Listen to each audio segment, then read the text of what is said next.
Hello friends and welcome to today's session on VirusNG. In our previous session we discussed about how you may set up a project in VirusNG application and its directory structure. In this session we will discuss how you may write a simple API test case in VirusNG application. To demonstrate this I will be using some fake API and the API details are shown on the screen. I will also paste these details in the description of this video. Now let's see how you may create this API test case in VirusNG application. So in the VirusNG application, open up the workspace area and simply select the desired project in which you want to create your API test case. And in this sample project, to create a test case, simply click on this plus icon over here. A dialog window will appear like this. Here you can provide your API details and select the desired test suite. As our API consumes the post method, just select the request method as post and provide the API URL over here and also provide a meaningful test case summary to make it more readable. So our test case has been created and in the details tab as you can see all the details of the test case. Let's look at some of the fields in the details tab.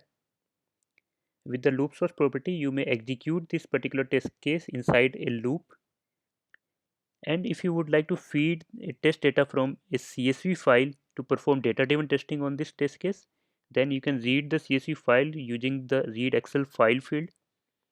Or if you would like to execute a system command, for example, if you would like to restore a database state before executing this particular test case, then you can use the execute command field over here. Now let's specify the request body for this particular test case. For this purpose, let's open up the request tab.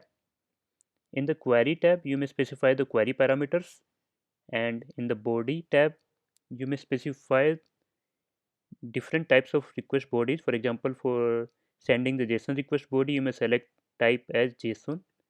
Similarly, you may select as type as XML for XML request body, or if you would like to send form parameters, then you may select form URL encoded as type.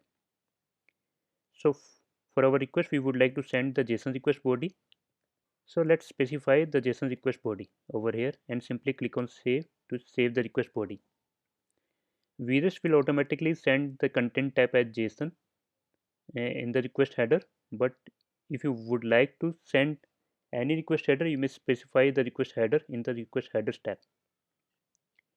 So our test case has been created, and in the validation tab, you may specify the validation logic. We provide scriptless suggestions to validate your API responses. So by default, a status code adjustment will be automatically added, which is validating whether the status code of the API is 200 or not. Suppose our API returns 201, so you can change it index by clicking on the expected value field like this. Now if you would like to execute this API test case, you can simply click on this run single button over here. As you can see that our test case has been executed and it has passed. By looking the results on the right side, you may also see the execution details by clicking on the execution tab over here. So it will provide you all the details like API URL, request body and actual response. You can also see the request headers, response headers. So in this way you can view all the execution detail of the API request. You may also export the API request in various formats. We support various other formats and languages through which you can export this API request. So far we have validated our test case with the status code adjustment. In our next session, we will look at how you may validate the response structure, response body and response headers as well. That's it for this session. Thank you for watching this video. I hope this session has provided meaningful information to you. Feel free to comment on this video to provide your valuable suggestions and your feedback.